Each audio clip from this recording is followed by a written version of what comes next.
We're doing this thing, guys. All right. This is excited. I like that color on you, Brianna. Thank you. That's a good. Right in the nick of time. Yeah.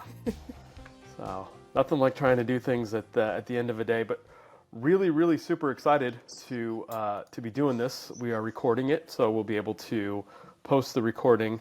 But we're live, and it should be pushing out to LinkedIn and YouTube.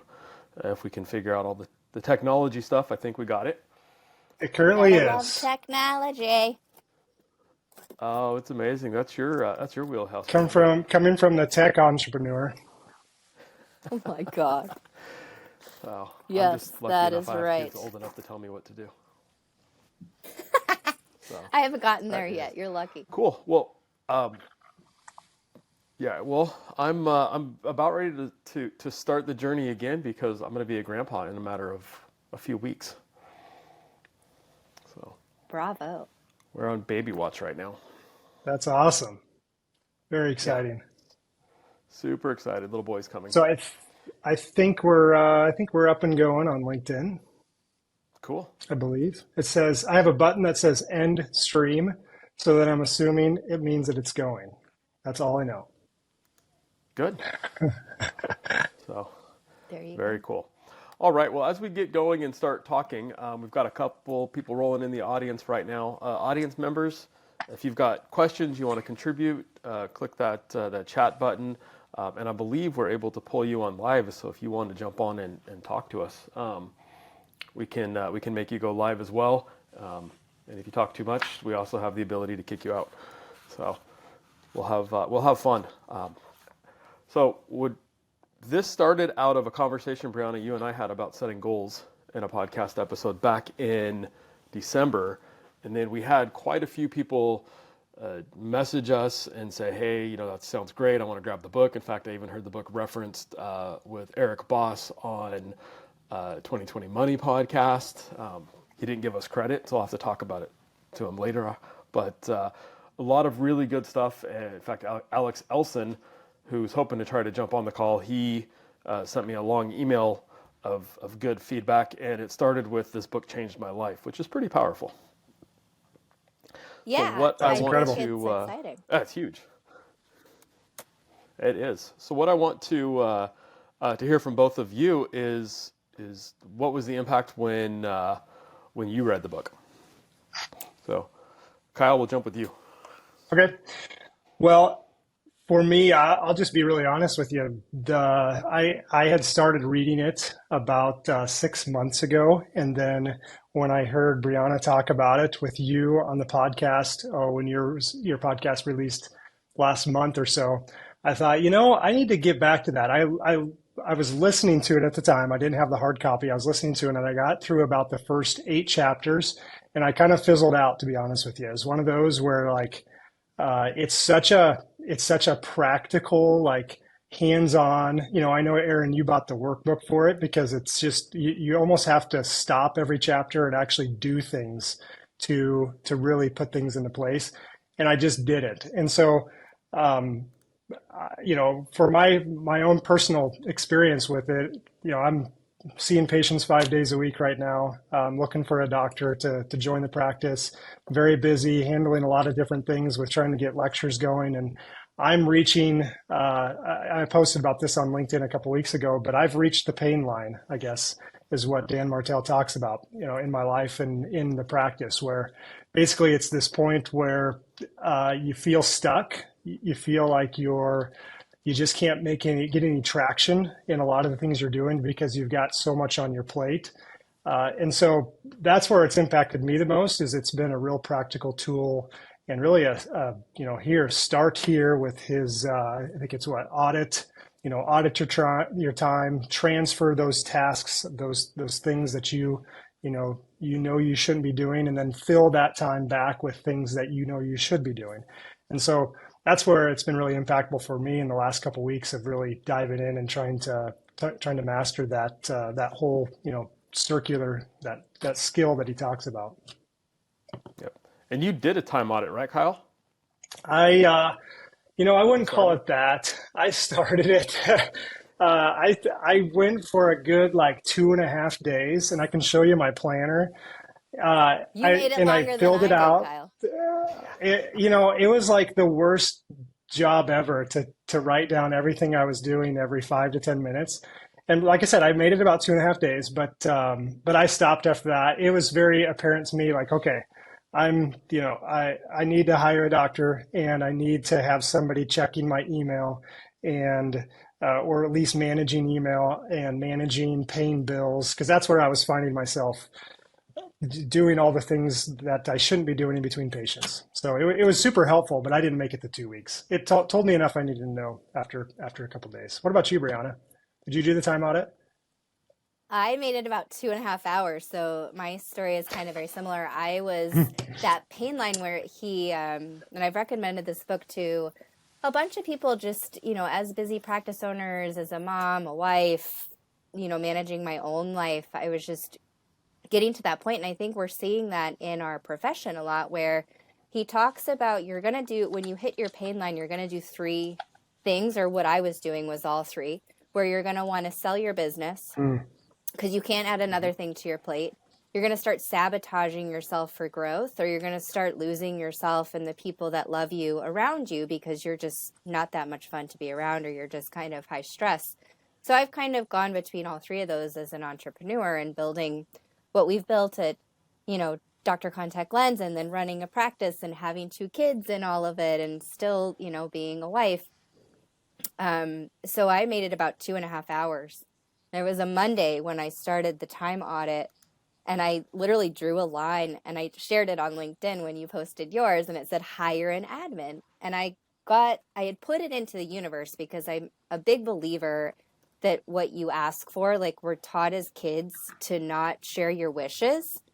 Like, don't tell anybody because it won't come true. Like, that's totally wrong thinking. Like, what are your wishes so they can come true?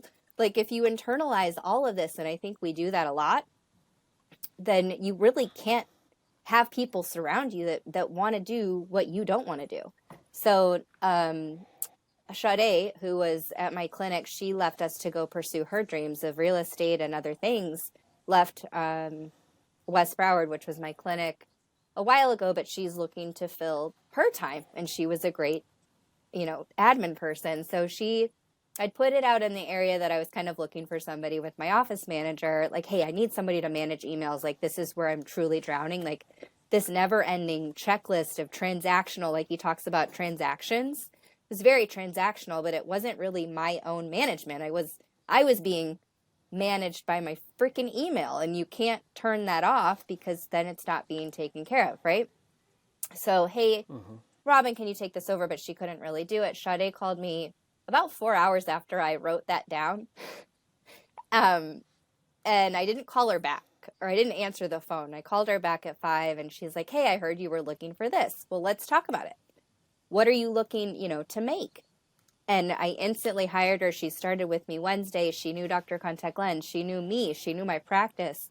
But one thing, Kyle and Aaron, that he really talked about too, and I had recommended this book to another one of our colleagues, Cheryl, out in Nebraska, where you think you can't do it, or you think you don't need it. And he gets you out of your way in this book to realize how you're sabotaging yourself and your time. And we'll talk about this later, I'm sure, on just, what your time is valued at. And she, managed my, and he teaches you this, like the email GPS, and so you don't have to figure all this out, because that's, I think, where you read all these books and then you got to figure it out, which, who has time to figure it out? Like, just tell me how to do it, since you've already done it. So Yep. she joined me, and oh my God, like, the biggest part of this has been feedback from listening to her as like an employee. Now she's my boss because she's like running everything, right? And just that accountability, I think, has really taken me out of my own way. Yeah, that's good. Aaron, I know you recently hired an assistant as well, correct? I hired one at the office, and Okay. I'm working on hiring one for myself. And Okay. but one thing that I really had been leaning into and I'm leaning into a lot more is delegating. And it was interesting. I went back and looked because I suspected this was the case, and I went back and looked at the numbers, and it was. As I started working more and more in my role with Vision Source and cutting back patient care time down to a day a week, I couldn't be in the practice. I couldn't micromanage. And I don't think I was micromanaging per se, as the team was coming to me to ask questions, and so I would just make the decision. But the less and less I was there, the more and more we grew year over year as a percentage of growth. So at first I took that a little bit as a gut punch that, they didn't need me. And then I flipped the script and said, well, it's because I'm such a good delegator and leader that I didn't need to physically be there to lead. But it was interesting when I was able to, when I stepped back and saw that the team was doing more on their own and making better decisions probably than I would have made. But just being able to make the decisions, the practice grew and the practice benefited from it. And I wasn't putting work on them, which is what I was worried about when I was delegating. They were excited to take on new responsibilities. They were excited to be able to have more ownership in the practice. And so we've really started delegating within the team as much as we can. My goal with virtual assistants in the office is everything that doesn't involve really having to be physically one-on-one with a patient. We're moving to a virtual assistant because I want to buy back not only my time, but I want to buy back my team's time. And if they're there to help patients that are in front of them, pulling insurance off is a waste of their time when we can delegate it. And quite frankly, I can find somebody that does it better and enjoys doing it than and have it done more cost effective. So it's kind of had this trickle down effect of not just my time, but their time as well. And you guys did the time audit. I lasted for about 30 minutes when I was trying to schedule a flight, and just said, this is nonsense. Why am I wasting my time trying to schedule a flight? And it's just not happening. So that was my pain point really quickly.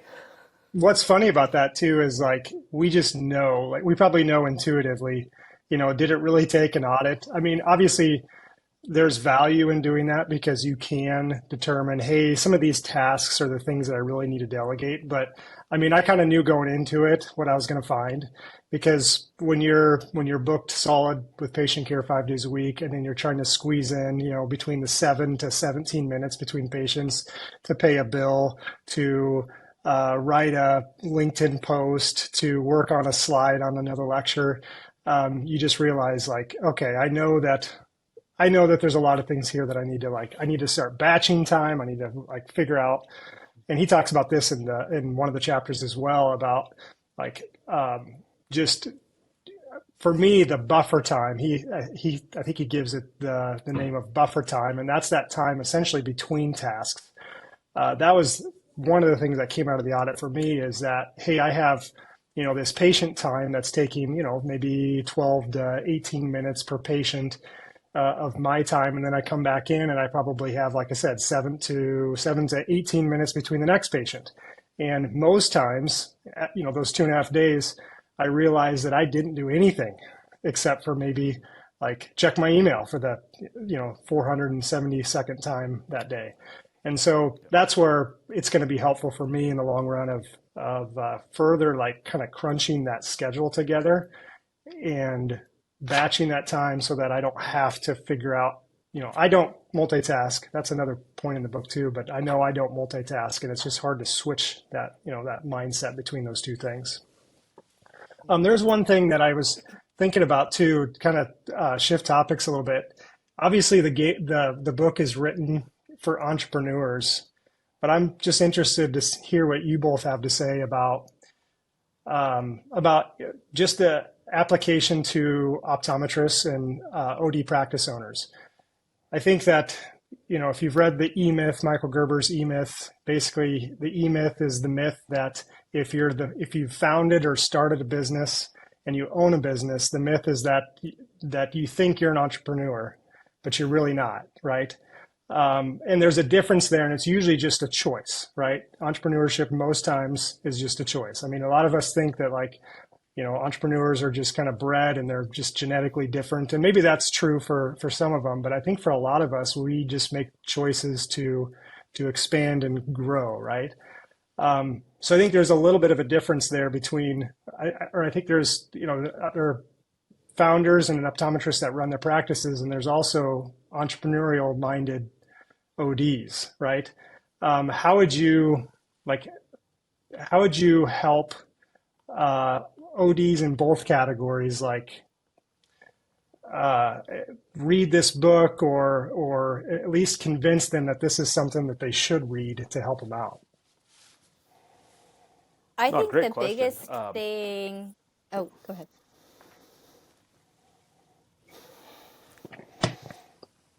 I think the Go, biggest Brianna. thing for me, Kyle, to that extent is, do you own a job or do you own a business, right? So as you walk in, yeah, you're the engine in a lot of this, but as Aaron has figured out, the less you're there and the more your team can't put, and he calls them monkeys in the book, they're monkeys on you and have to make the decisions, the more impactful that you're going to be. So I think the biggest thing for optometrist in this is, a lot of the times you are the engine when you're there, but realizing you do own a business, that's what pays for all of these things. So when he looks at what the value of your time is, let's say your time is valued at $100 an hour, but you're replacing a light bulb for somebody that you're paying $20 an hour. So you cost yourself $80 in that time that you could have seen 2, 3, 4 more patients in just where you want to grow. So I think also realizing, defining success, what success means to you is different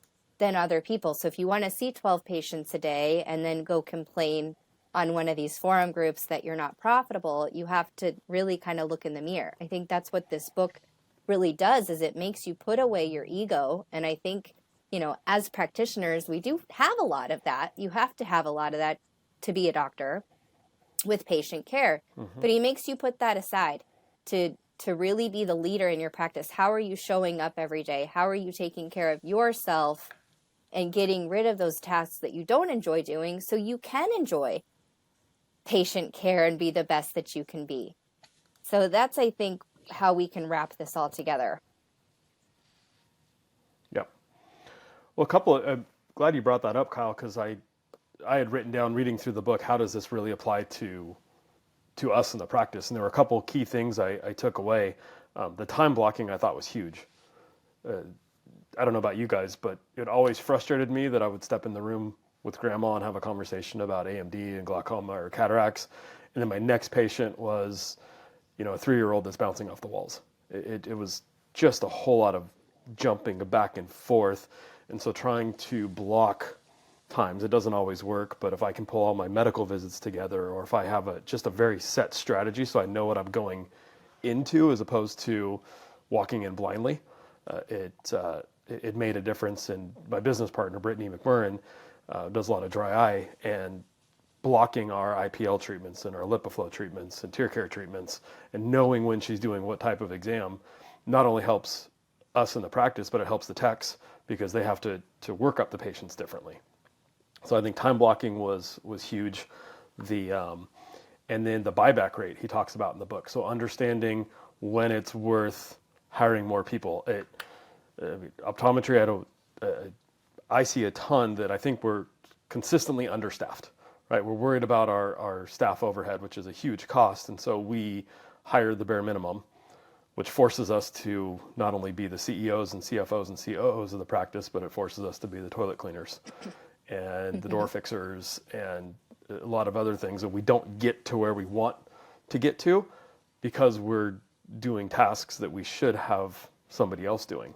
And even though we look at it and say, I can't afford another full-time person, what I think we forget to see is the expense, to Brianna's point earlier, right? When you're changing that light bulb, you're costing yourself $80, you're not saving $20.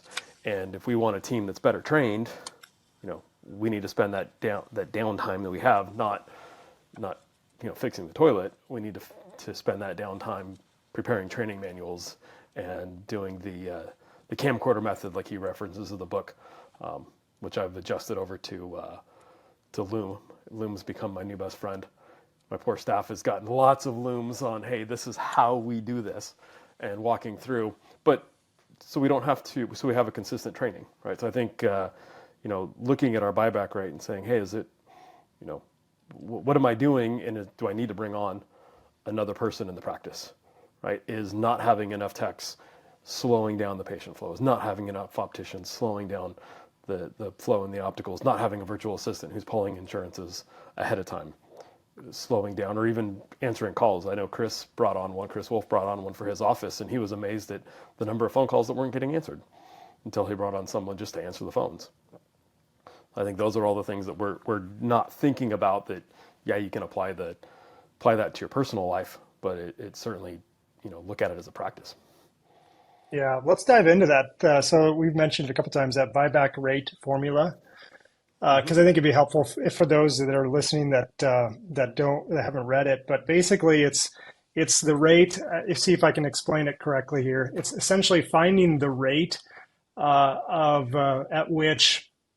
Gosh, I don't know if I can explain it. I'll give the equation. Essentially, you take your income. So let's just say the average OD. I think the last thing I saw a couple months ago, the average OD income is $160,000 a year. You divide that by 2,000 hours, okay, and then you divide that by 4, and that's the rate at which essentially you want to hire somebody to do certain tasks for you. Kind of at that rate. So if you use the 160,000 example, divide that by 2,000 divided by 4 is about $20 an hour.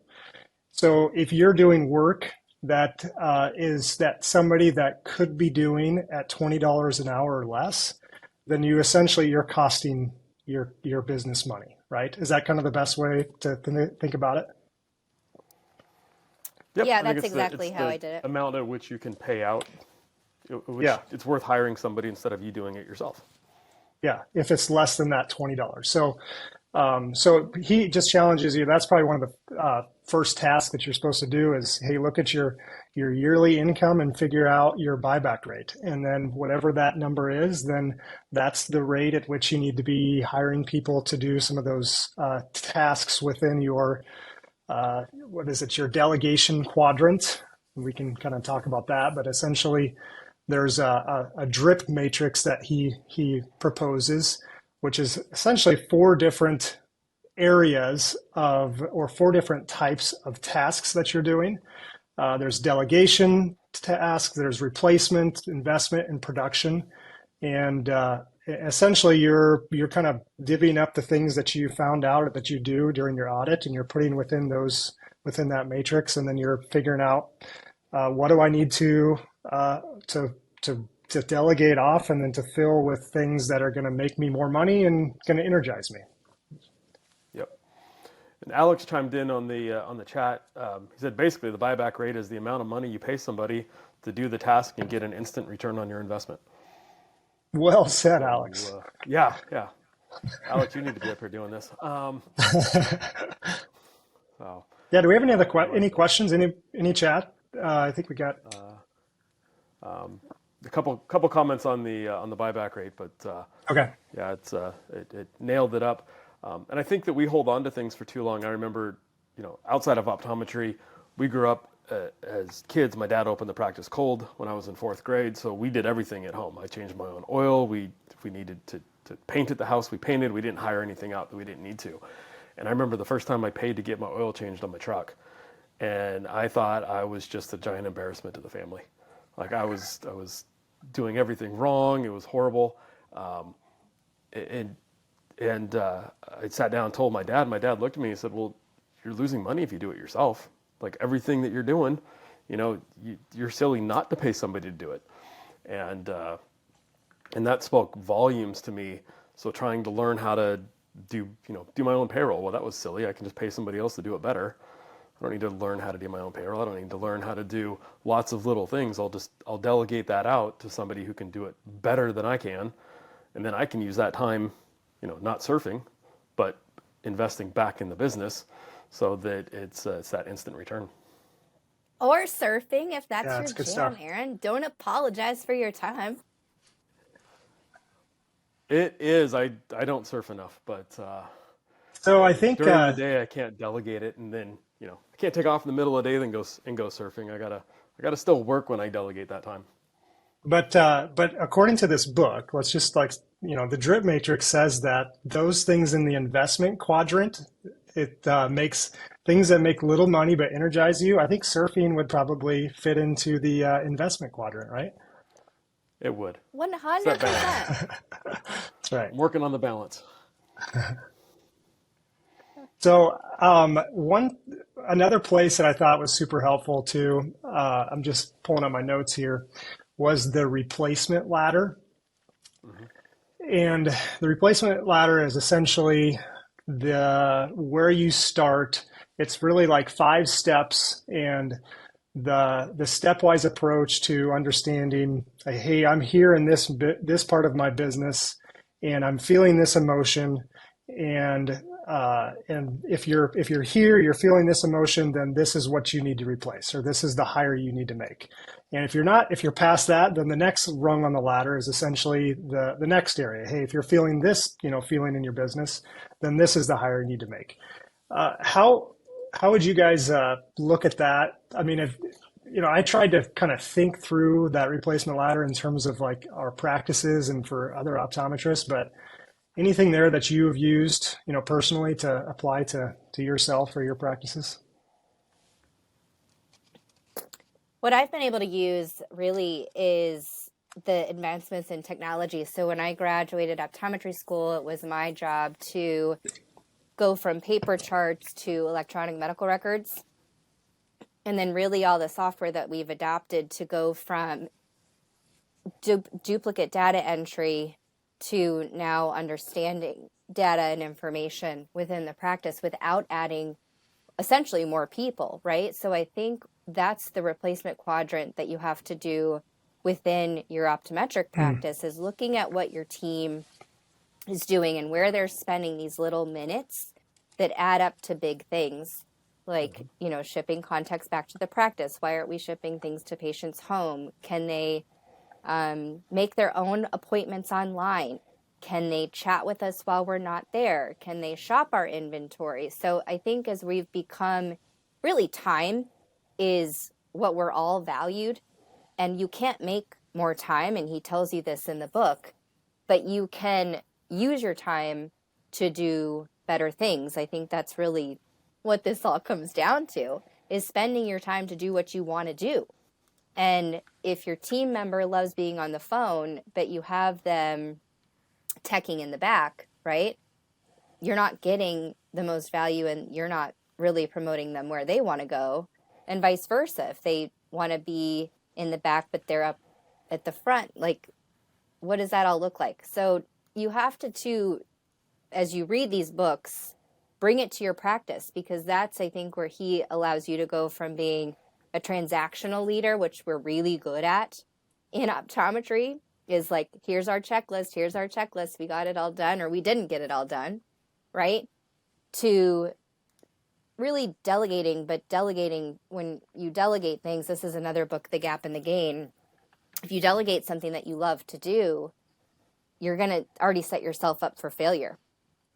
So really being specific, what your team wants to delegate and what you want to delegate, and then you go from being transactional to transformational, and that's how you grow your business and yourself and your team around you. Well Yeah, said. dive into that. You said transactional and transformational. That's one of the chapters he talks about. Let's. What do you mean by that? So transactional is that really that to-do list, right? So whether it's your emails or setting your calendar, paying the bills, like, people are coming into you and saying, how do I do this, right? So he calls it the 1-3-1 rule. So if somebody comes to him with a problem, they have to have 3 solutions, and they have to pick the answer. Where we're so quickly, because we know the answer, and we kind of do this with patients too, where you are like, they're talking about their presbyopia and we cut them off because we know the issue. But if you let them talk for 5 more seconds, they probably could have figured out the answer themselves, but you're explaining it away. right? Call it mansplaining, womansplaining, whatever splaining you want to call it. Doctor splaining, like we could go down that rabbit hole. But if you let people come with the problem and then you try to solve it, you're not teaching them anything. If you teach them to come with a problem, it would come to the solutions and tell them how they would have fixed it. Now that's how you transform things. So that's what Aaron is essentially doing without him knowing it. So if you can put a word to it, they've had to problem solve themselves because you were probably solving all the issues for them. And we do that a lot. Mm-hmm. Yep. No, we do. It's I love that 131. I had a principal in the office when employees would come back and ask me a question. I would look at them and just say, well, what are you going to do? Because let's be honest, if they charge the wrong thing on a pair of glasses, the wrong price on a pair of glasses, we're not going to go bankrupt. It's not going to hurt the business. In fact, one of my all-time favorite stories is an employee who unfortunately passed away, one of my favorite employees, and it was a Friday afternoon. We were running late, so when I walked the patient out to the optical, I pointed down to the route slip, our flow sheet, at the Optos and said, I'm going to take care of this. Meaning I'm going to comp her our Optos fee because we made her wait a long time, and I was trying to do something nice for her, and I wanted my optician to be able to be the one to do that so that she got the credit for it. Well, transaction happened. I'm back. It was the last patient of the day, and the employee comes back and says, "Wow, you were really nice today. I can't believe you comped that." And I said, "Well, I just comped the Optos," and her face went white, and she said, I said, "What did you think I said?" She said, "I thought you just said we're comping everything." And I said, "Oh, what did we end up buying?" And she had bought a nice pair of glasses, progressive lenses. And the employee goes, "Oh my gosh, I'm so dumb. I feel so bad. I'm going to, I'll call her back right now." And I said, "Hold on, time out. Like, this is clearly a miscommunication, because here's what I intended to, but I didn't communicate to you clearly. You thought that was odd. You didn't question me. So both of us were wrong. The only person who wasn't wrong in that situation is the patient. So here's what you're going to do. You're going to call the patient back and you're going to explain to her that we had an internal miscommunication, but you're going to refuse payment because we told her it was taken care of. You're not going to collect the dollar. Just let her know that that's not going to happen again next year. And she's going to offer to pay, and we're going to stand behind it. We're not going to collect the dollar." And the patient was very gracious, and it became a very long-term patient. And but for almost 10 years, we had a term called Free Frame Fridays that just reminded us we need to go back and communicate when we think there's a miscommunication. And so having those learning examples and those experiences of letting your employees make mistakes, because I've made mistakes in business. I've made decisions that weren't the right ones, and I've learned more from those than not. But I love that, okay, you've got a problem. Tell me the problem. Give me 3 possible solutions and tell me which one you want it to be. That's how we grow people and really invest in our people. So I loved that aspect of it. And then Kyle, you had asked about the rungs on the ladder and where you find the pain points. I found it's just all the stuff that I hate doing is the stuff that I need to delegate. I despise marketing. It drives me nuts. I can't handle it. I'm not creative enough. Well, trying to do it and trying to update the website for our office for me was painful. Well, when I talked to the team and said, hey, and actually Alex in the chat talked about this in the replacement quadrant, what should we offload? What am I not good at? What do I not like doing? And who wants to take that on? Who's good at that? Whether it's marketing, whether it's stuff to virtual assistants like the insurance that I've referenced. Some people really like myopia management in the practice, or they really like the optical. And so how can we move the right task to the right people? Yeah, that's good. I'm flipping through the book right now, the replacement ladder. Yeah, page 96. So I liked it because basically it's the left hand. I'll just show it here. There's the replacement ladder there. You can see which higher you start with the bottom, of course, and you start with a feeling. So if you feel stuck, then you need to hire admin, right? Mm-hmm. And that's where I would say I'd be right now. If you feel stalled, then you need to work on the delivery of your product. So in my mind, I'm thinking, that if that's an optometry practice, if we're feeling stalled, it's probably like new tech, or scribe, or somebody that's going to help us deliver our product, our services better or services faster. I think that's probably kind of the corollary there. If you're feeling friction, then it's marketing. If you're feeling freedom, then you need to hire sales. And I think sales would probably, you could think of uh, somebody, probably a replacement doctor or a doctor to come, replace your time or your doctor time. And I think that's going to be that level of, ownership, or that level of hire. And of course, the next one is when you're getting into flow, is when you're essentially being in the leadership quadrant. So I just found that was super helpful because, I mean, one of the things that I often struggle with, especially when you're at that pain line, is deciding, okay, what hire do I need I know I need to do something, right? I know something has to change. I have to free up some time, but what exactly is it? And I've been in meetings in the past where, other doctors will say, well, no, you need to be looking for another doctor right now, and you need to hire another doctor. Well, I don't know if that's really the case. No, you need to hire an office manager. Office manager is who you need to have. Or no, you just need a scribe. And if you really use this replacement ladder in your practice and kind of apply it like I just talked about, it gives you a good stepwise approach of, okay, nope, start here. Start freeing up your small tasks. And then the next place is start making yourself more efficient in the things that you are good at and the things that are providing value. And then the next rung up is then start working on more on the business rather than in the business, to kind of use the Michael Gerber terminology there. So I think that's just super practical for all of us to kind of go back to. Yeah, no, I love that. And Alex in the chat talked about doing what lights you up, and I'm glad you brought up what we hear at conferences, because I'll be honest, right? This is just a small group of us talking. We're not going to have hundreds of people listening. Yeah. I enjoy seeing patients one-on-one in the exam room, but not for more than a day or two. I don't get lit up one-on-one patient care. I get lit up building big things, driving new initiatives. I get built up by seeing my associate doctors succeed. I get lit up by seeing my staff succeed, by building programs and seeing those work well. That's what really excites me. Now, on the flip side, my dad, who I bought the practice from, and he still practices 3 days a week, he can't imagine not being in the exam room. Doing all the business stuff that I do is not what lights him up. He loves that personal interaction. So I think if you're a practice owner and you love that personal interaction, hire out the side that you don't need. Hire your COO, hire your CEO, hire somebody to manage the bigger part of the business so you can do what you want to do.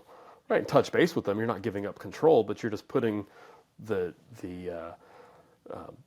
putting the reins in the hands of somebody that's good at that job. Now, if you're like me, then hire an associate doctor, right? So so that you can do the stuff you like and whatnot. So part of that replacement ladder when I saw is just whatever you're feeling, and I'm glad you brought up the feeling, because that's you don't need to hire a marketing person if you love marketing. Do it yourself, But what do you not like doing?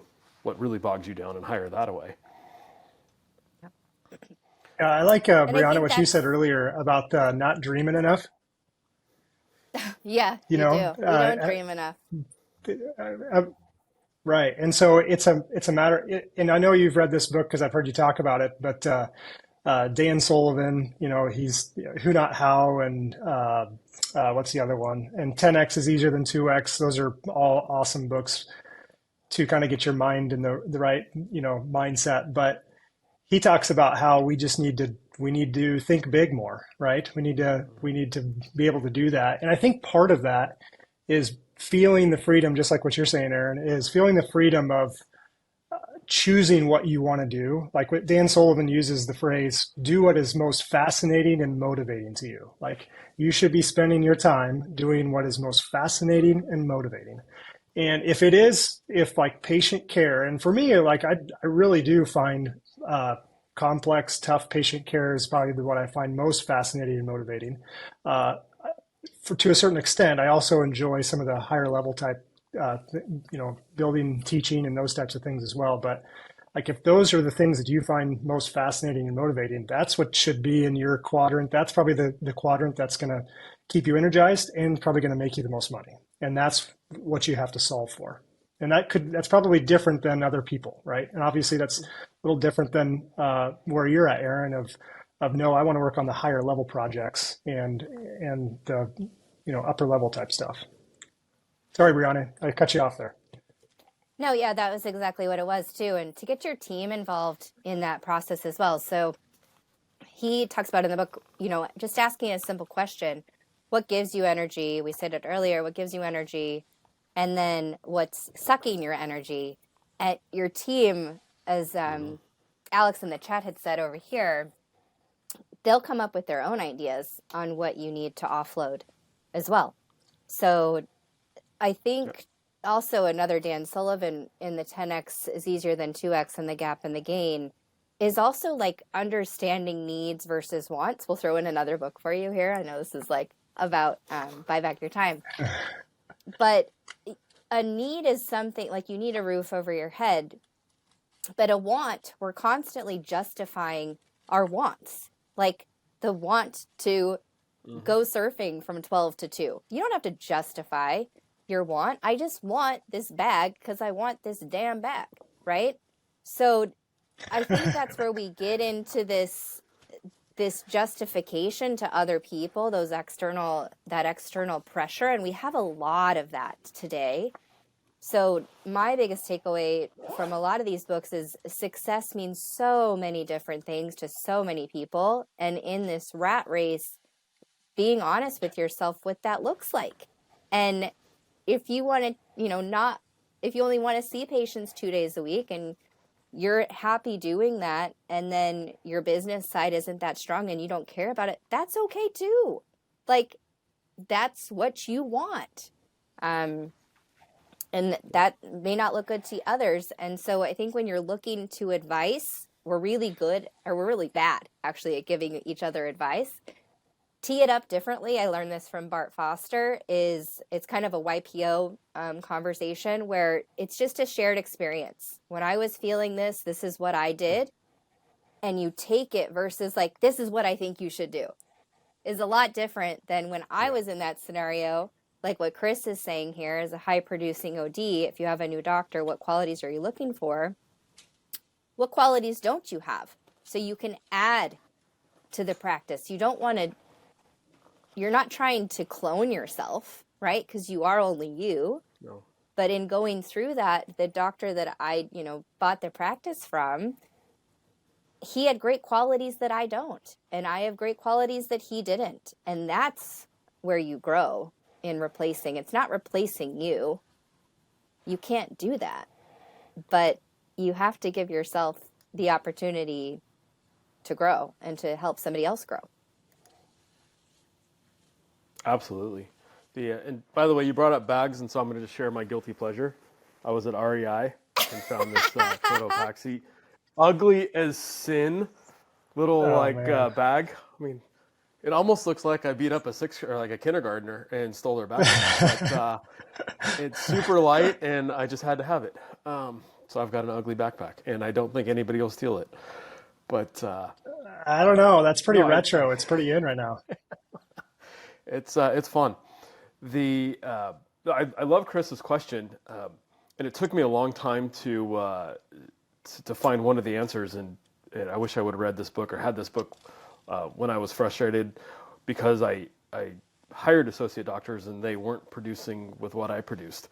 And there's a quote from the book that 80% done by someone else is 100% awesome.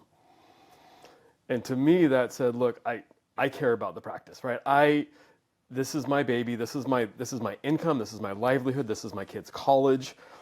It's not that for my employees, right? They may be passionate about it, but at the end of the day, it's still a job for them. They're trading time for money still with me.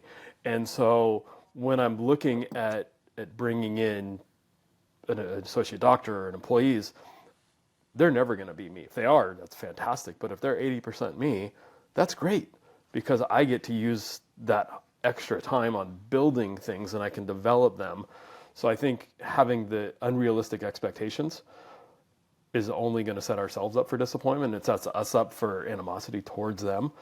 So in the book, he talks about what a good job looks like. I can't remember exactly the phrase he uses, but what does done look like? And write that out. What if you're bringing in an associate doctor or you're bringing in a tech? What do you expect them to do? What is that? Hey, you did what your job requirement is, because if you don't have that, I think we fall into a trap of it's never good enough. And then that little bit of animosity comes in because it's really easy to armchair quarterback your associate doctor or your tech or your biller. We never allow anybody to armchair quarterback us, but. What do you That's think funny. of what do you think of the using the 4 C's of a playbook to answer that though? What do you think of? I don't know. Have either of you done this before? And this has come up for me recently with an associate doctor at one of my locations.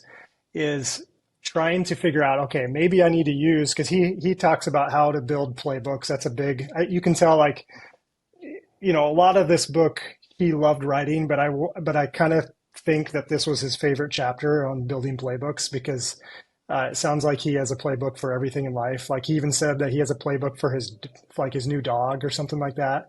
Like he built a playbook on how to take care of their new puppy in case they're out of town. So obviously he enjoys that type of work. But the 4 C's of a playbook, the camcorder method. So basically creating essentially recording yourself doing the task 3 times, he says. And then essentially you create steps, the steps that are involved in the process, basically just the high level, nothing like too detailed. And then the cadence, so how often these tasks should be completed. And then the checklist. So essentially like, hey, checklist at the end, did you do this, this, this, this, this? Kind of like a pilot would use a checklist before taking off. Have either of you have you done that in your practice for whether it's employees, or do you think it would work for associate ODs? Absolutely. I'm trying to pull it up. We had a coach. We engaged with a coach years ago, and they were all right. But one of the best things we took away was this sheet that really walked through a set of yes/no questions. And if I can pull it up, I'll go through them. But it started off, it was a correction format. Well, what I believe it was accountability to leadership format. And so if something wasn't happening or an employee didn't perform how we wanted him to, we sat down with them and said, hey, did I explain what the task is clearly, and do you fully understand? And the answer needed to be yes, or it was my fault that it didn't get done. And it gave us a chance to do it. Did I tell you when it needed to be done by? And it was a really simple form, and if I can find it, I'm happy to share it. But it was amazing to me how many times I thought my expectations were understood, but they weren't. And it was my fault for not communicating properly. And he really talks about this in the 3 C's plus the definition of done, what it looks like. Because if you've got all of those and your employee or your team member has that and you're still not getting what you want, well, then it's on them. But if you don't have any of those, it's on you. And it also is a really easy training method to follow. So you don't have to reference it every time. You don't have to retrain every time. You just point them back to what needs to happen. And we're at the point now where I'm having my team create those training documents, create those training resources, because they do it better than I do. So, hey, you record yourself doing it. And then, now you're on, now you can see what you did. So if it's a self-correcting, and when they go back and watch and go, I didn't like that. Well, now they can do better. But they start building upon themselves. In fact, so much so that we've got 4th year students that come in, and we have a unofficial intern manual that their job is to just constantly update. And it's interesting when they put things in. Hey, here's how you act with here's how you interact with Dr. Aaron. Here's how you interact with Dr. Brittany or Dr. Rex or Ricky. Here's what to expect from them. They're all a little bit different. Here's how you make them happy. Here's how the office flows. So it's kind of neat to see us through their eyes, but we get better engaged interns quicker because they know what to expect. I think that's half the battle, Yeah, that's good. if not all the battle when it comes to delegation too, is I redefined delegation to if somebody did it 51% of the way that I would have done it, it's a win. So I've seen that too, having, been an associate, then now having two associates, what he allowed me to do and really flourish, and then how, you're leaning in to their strengths, and then they lean in to your weak spots, and it's this constant ebb and flow, and dance that you get to do. But again, that's moving from being transactional of like, this is how I want it done, to somebody then owning the tasks and then getting it over the edge so they can surprise you.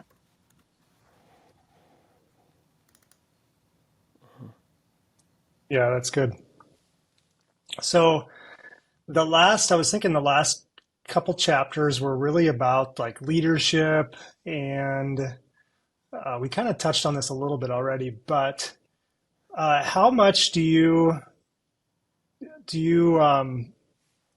like preload, or I know you guys talked about this on the podcast last time. I think Brianna, you were talking about how you mentioned how you have like a Q1 goal, Q2 goals for your practice, and I think I remember you mentioning that, and exactly, and you've probably talked about your team. How much are you doing that every year? Is that something that you do every single year in December, like he's talking about, preloading your year, talking about you just have goals for the practice? Like, how many goals do you set up? Do you have goals for yourself, for doctor contact lens as well? Like, how do you break that down, Brianna, and apply that? Yeah, I do it kind of in all three areas of my life, I guess. So personal, both businesses, just, setting expectations. But I think you do have to preload your year. He talks a lot about this too, Kyle, where you have the like absolute yeses, like family trips and things like that, getting it in. So as we get busier, you start saying yes to a lot of things. And I think we're really good at that as optometrists. So we don't use the magic word no often enough. So what he talks about in the book is really preloading your year so everybody's on the same page with your family trips, or, the kids are off school that day. So there is a clear expectation, and how that frees you up. So we also have that energy where if it's all too pre-planned, then we're addicted to chaos almost in the world, especially with what happened to all of us. We're really addicted to chaos. But the more that you put this frame in mind, you actually get to live in more of the chaos and the stuff that you want to do. And you can move meetings and move patients if you need to. So the Q1, Q2, Q3, Q4, it's also not putting too much on your plate in Q1 to set yourself up for failure, because we overestimate what we can do in a year, but we underestimate what we can do in 3. And back to what happened to all of us, we've really been in this mindset of just survival for a really long time. And we had to go through all this adoption and adaptation very quickly. And we're all really feeling the fatigue of that by not allowing ourselves to dream more. So it's not ever like the maybe zone too. It kills us living in maybe zone, where just make it a yes or a not right now and pick it back up in Q4. You could pick it back up in 2 years, but just take that off that brain cell for yourself and your team, so you're not pushing it down the road for Q1, Q2, Q3, Q4. Yeah, I think That's it's good. critical to plan your year. It's especially the fourth quarter, when every single equipment rep is calling you and talking about Section 179 and how there's a good deal to be had, and if you don't spend your money right now, you're gonna lose that. I hate seeing all the different equipment that show up on the secondary used market because somebody bought it in an impulse. I think their intentions were always good, but it didn't work because you weren't planned. You didn't have a system ready to go. Brianna, I was super impressed when we talked, because you had your whole year mapped out already. and I went back and talked to my team and said, this is what we're doing. And it also made it was super freeing to say, hey, I know that's not ready yet, but that's not a priority right now. So I don't care that it's not where it needs to be. I'm going to look at that in Q2. That was super freeing and easy, and everybody got on board. It got rid of a lot of the chaos, and it kind of, told the monkeys on your back, hey, you get to sit and, go back to your cage for a little bit. It's not your turn. Did you get your whiteboard? Yeah, that's it. I found that. I did get my whiteboard hung up, and my whiteboard is amazing. So, yeah. Yay! I think I need a picture of this. See, the whiteboard was huge, and I've started because at the same time I was reading this, I'm also doing a lot with All It Takes Is a Goal and John Acuff stuff, and trying to find a good system. And so I've got tons of little sticky notes now, just like Brianna has. And I was jealous of Brianna's little office when we talked. So having a system is it's made life so much easier. It's amazing. By the way, speaking of tools, I have to share this. I loved the quadrants they talked about, and my to-do lists have always kind of sucked because it just gets longer and longer and longer, and so I end up throwing it away and starting a new to-do list. And I want to be a techie, so I found an app called TickTick, TickTick, and in that app, I can prioritize my my to-dos based upon they call it the Eisenhower matrix, but urgent, important, not urgent but important, urgent and unimportant, and not urgent and unimportant, and being able to visualize a check off to-do list. They even have I'll show it to you here because I'm super proud of it, but on my iPhone, right on the little widget, I can see what needs to happen, and I was surprised how many things that felt like I had to do right now got dumped to that not urgent and unimportant bucket, and I just let everything sit there that needs to sit there. So being able to at least visually for me prioritize what needs to happen. I can do it on my laptop. It transfers to my phone. So being able to just organize all my to-dos instead of having a big old long list that makes me overwhelmed. I think it was like $50 subscription for the year, but more than paid for itself in the first week. You said TickTick? I got that written down. Yeah. Okay, Yep. good. Tick. So Aaron, do you take some of that information? Like I've read, several authors talk, and he talks in this book as well about like the ideal week. Michael Hyatt is one that I've read in the past. He's a big, mindset and productivity guru out there.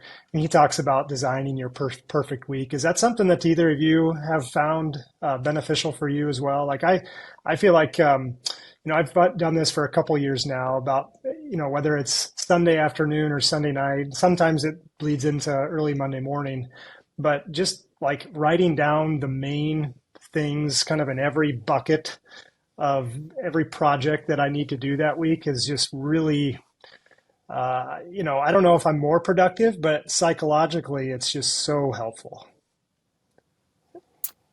I do something a little different that I've recently found too. This is one of the Dan Sullivan books, The Gap and the Gain. So he talks about your wins. So it's more of like a gratitude loop. So you write down your 3 wins that you want for you start with the 3 wins that you had that day and the 3 wins that you want for tomorrow. And then you score yourself at the end of the day, but always kind of moving forward and giving yourself credit. So it brings me to a funny story. I was, again, on fire with what we were doing with Dr. Contact Lens, and I was thinking of hiring, or was almost close to hiring, a consultant. And he goes, Brianna, he's like, do you write down like the 3 things that you need to do the next day? And I'm like, 3 things?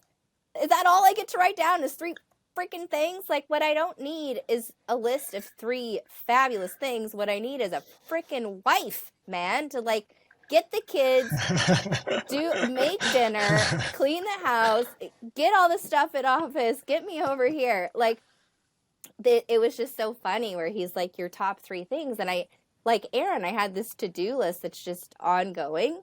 So I think too, we don't celebrate. We talked about this too, Aaron, is you don't celebrate your wins with your team enough. or your individual wins, you look again at what you didn't get done, because your mountain of things that you did get done is gigantic. So just reflecting a little bit more and living in that space, and you can then, when you lay your head down on the pillow, you can actually fall asleep instead of thinking what you didn't get done that's on to the next day.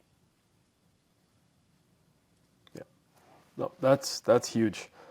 And it's interesting, kind of the similar overlaps, because all it takes is a goal talks about writing down your best moments list. Just if something good happened, just keep building on your best moments list, and it gives you a chance to just reflect and be grateful from those. I do try to block my week. I talk with my wife. Hey, what do the kids have? What are we doing? What big projects do I have? And I've started putting the time blocks in my schedule.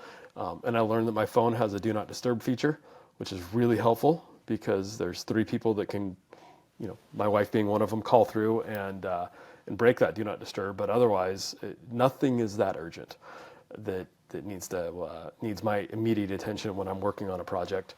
And I found 90 minutes for me is a good block. If I go past that, I start losing focus, but I can stay focused on something for 90 minutes. So that's worked well, and putting it in my schedule and blocking off the rest of the time. But finding a system that really works. We've gone so far as thankfully I have a very patient wife, but scheduling date night with her, are now sending her calendar requests to make sure that it blocks off. And she knows we're going to dinner because she accepted the dinner request that I sent her on calendar. And as long as it happens, I guess the method doesn't always matter. Amen.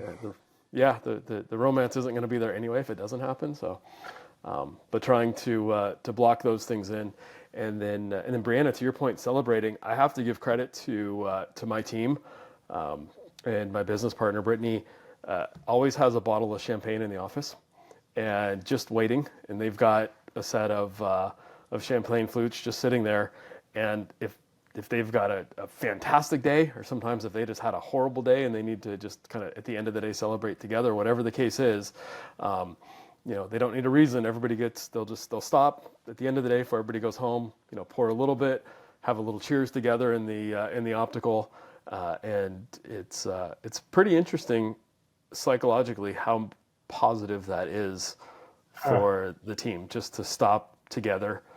Not advocating drinking at work, but a little cheers with a little champagne it goes a long way.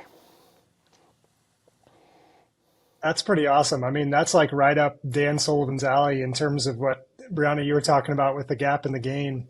Because, you think about what he talks about in that book, and I really enjoyed that one as well, is he just says how most of us live in what he calls the gap, which is just this mindset of always thinking that you haven't arrived yet, or just always thinking like that what I want or what I need is out there somewhere, and you're always thinking about the gap between what you want and where you are. And it's true, when you are in that mindset, I mean, you're constantly unhappy. It kind of puts you in a scarcity mindset versus an abundant mindset. You kind of always think about what you don't have versus what you have accomplished already. But then when you flip it around and you think about what you've gained instead of being in the gap, and I think that's a great tool, a daily tool that you've utilized there, of reviewing. Hey, here's the 3 gains that I've made today, and then you just build on those things, and it keeps you in like I said, more of that abundance mindset versus a scarcity mindset. And psychologically, that's just super freeing, because then you're able to, I think you just operate better as a business owner, as an entrepreneur, as a leader, all those things. I operate better as a husband and a dad if I'm thinking more in the gain or in the abundant mindset than in scarcity. So all, really applicable things. Yeah, Kyle, I think one thing to reflect on it is that reading, right, when we're talking about book club, I think is very freeing, and we kind of get stuck in the optometry space. But to really expand your mind further, there's so much out there. in your circles and your friends and how people are doing different things. So it's not that we're always like saying it's sunshine and rainbows over here. We've had our dark moments here, right?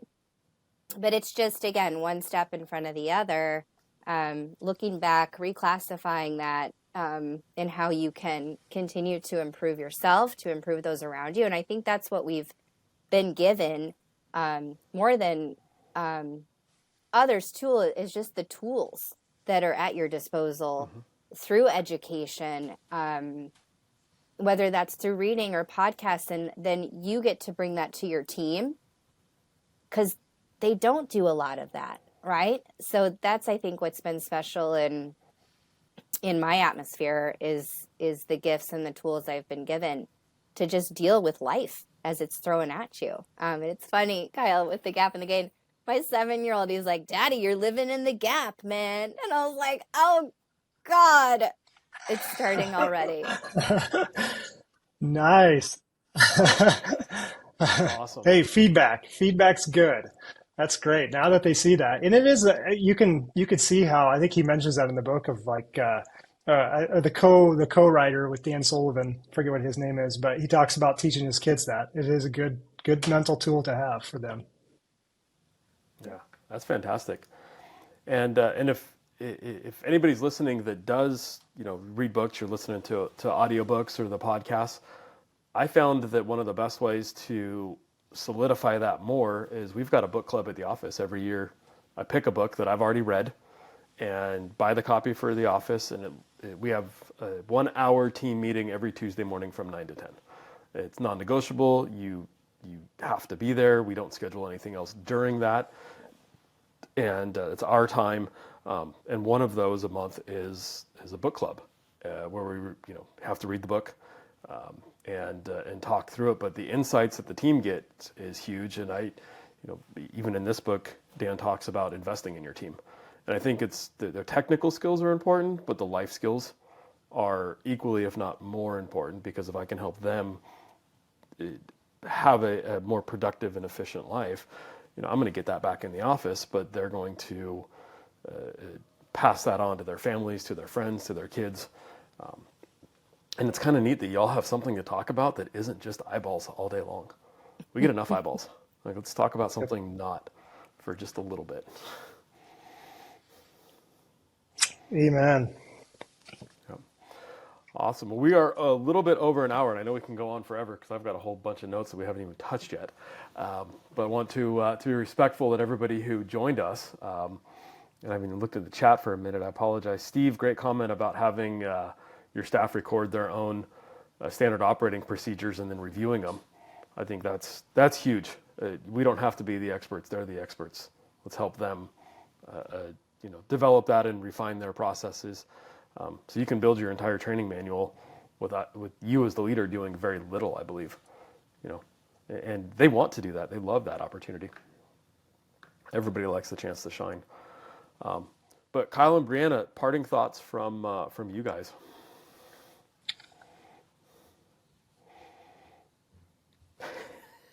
No, I guess I'm excited to do it again. What book we doing next?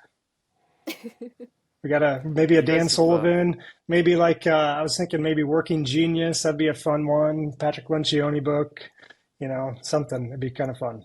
But no, it's as you were just saying. Like, I think it's important. I've heard the phrase, leaders are readers. I think it's very true. Readers are leaders and leaders are readers.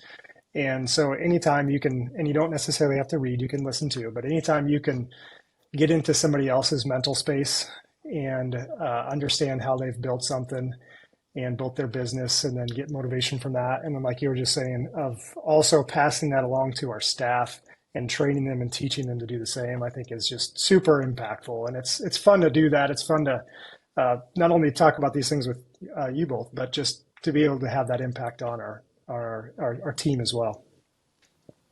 Yep, absolutely. Yeah, and my last takeaway is just, ask for help. Like, you don't have to have all the answers. And your team will surprise you if you let them. So it's really going again from, I heard this quote at another conference, going from human doings back to human beings.